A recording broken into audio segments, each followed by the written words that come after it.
Assalamualaikum warahmatullahi wabarakatuh. Terima kasih udah klik video ini. Kita akan kembali sharing membahas pertanyaan dari sahabat viewers. Nah, ada dua pertanyaan yang akan kita bahas ya. Yang pertama, saya tampilkan dan saya bacakan juga pertanyaannya. Mau tanya Kak, kalau korban perselingkuhan itu katanya harus pisah rumah minimal 6 bulan baru diterima. Baik, saya akan jawab berdasarkan kasus yang kami tangani ya. Ada seorang suami yang menggugat cerai istrinya dengan tuduhan dengan alasan si istrinya ini melakukan perselingkuhan dengan laki-laki yang lain. Masuklah gugatan tersebut di suatu pengadilan agama. Nah, kemudian si perempuannya tadi menguasakan kepada kami untuk mendampingi proses hukumnya di pengadilan agama. Kami dampingilah proses hukumnya, dan berdasarkan informasi dari si perempuan tadi, si wanita tadi, si istri tadi, menyampaikan beberapa jawaban atas tuntutan atau gugatan daripada si suami tersebut yang berkaitan dengan perselingkuhan. Yang mana si istri itu menyampaikan jawaban itu bukan perselingkuhan. Sebetulnya yang terjadi hanyalah cekcok ataupun juga pertengkaran saja. Tapi memang pertengkarannya sering terjadi. Nah, kemudian pada saat proses sidang pembuktian, hakim bertanya kepada saksi-saksi, apakah para pihak ini, si suami dan si istri ini, masih harmonis atau tidak, masih rukun atau tidak? Dijawab oleh saksi sudah tidak rukun, sudah tidak harmonis. Kemudian hakim bertanya, apa yang menyebabkan mereka tidak harmonis? Saksi dari pihak si suami yang mengajukan permohonan cerai tadi menjawab bahwa alasannya karena ada perselingkuhan. Nah, kemudian si hakim bertanya, apakah saudara saksi melihat si istri dari suami tersebut melakukan perselingkuhan? Oleh saksi dijawab tidak.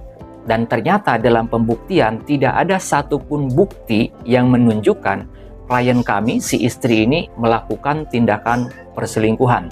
Akan tetapi dalam persidangan tersebut yang terbukti memang ada pertengkaran, ada cekcok, yang mana alasannya bukan karena perselingkuhan, melainkan karena alasan yang lain, misalkan ekonomi, kemudian juga sikap cemburu dari si suami, yang menyebabkan terjadinya pertengkaran yang terus-menerus. Dan ternyata klien kami ya, si istri ini dengan si suaminya ini, itu baru terjadi pisah rumah baru sekitar 4 bulan. Ya, baru 4 bulan si suaminya tadi mengajukan gugatan permohonan cerai talak.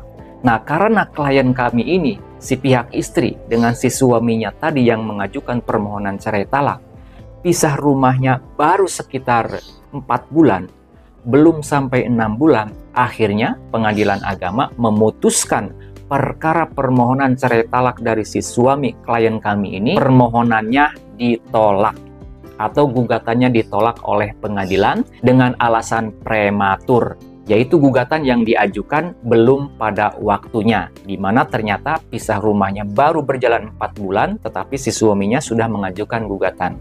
Memang awalnya si suami ini mengajukan gugatan itu atau permohonan cerai talak itu dengan alasan si istri selingkuh.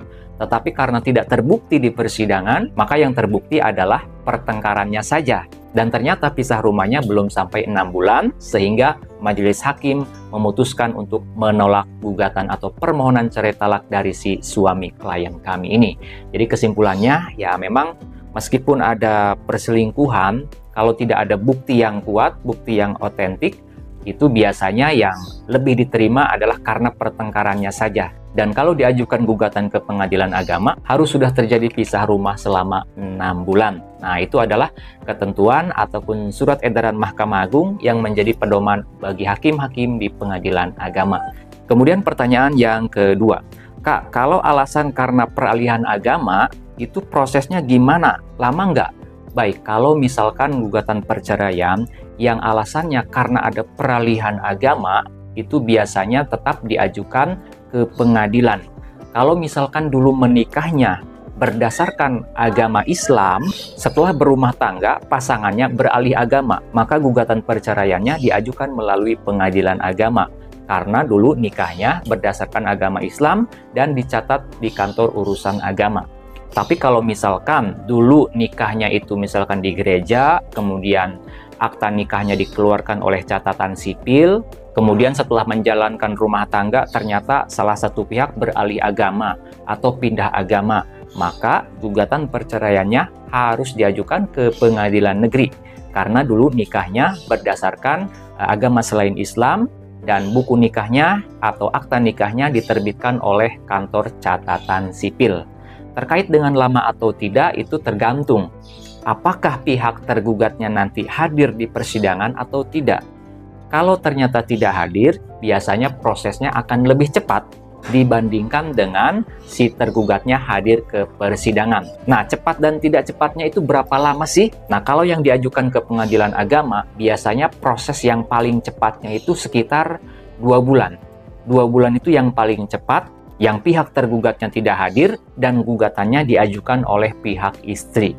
Tapi kalau diajukan di pengadilan negeri, sepengetahuan dan sepengalaman kami mendampingi para klien tersebut, itu biasanya prosesnya kisaran 3-4 bulan baru kelar. 3-4 bulan itu ketika si tergugatnya tidak hadir. Kalau si tergugatnya ternyata hadir, setiap persidangan hadir, biasanya prosesnya ya cukup lama. Sampai 5 bulan, bahkan kadang sampai juga 6 bulan. Nah, itu ya, mudah-mudahan bisa menambah wawasan, khususnya bagi yang membutuhkan informasi terkait hal ini. Apabila video ini ada gunanya, channel ini ada manfaatnya, mohon keikhlasan dari pemirsa YouTube semua untuk subscribe ke channel Pengacara Santuy. Bukan siapa-siapa, hanya lawyer Deso.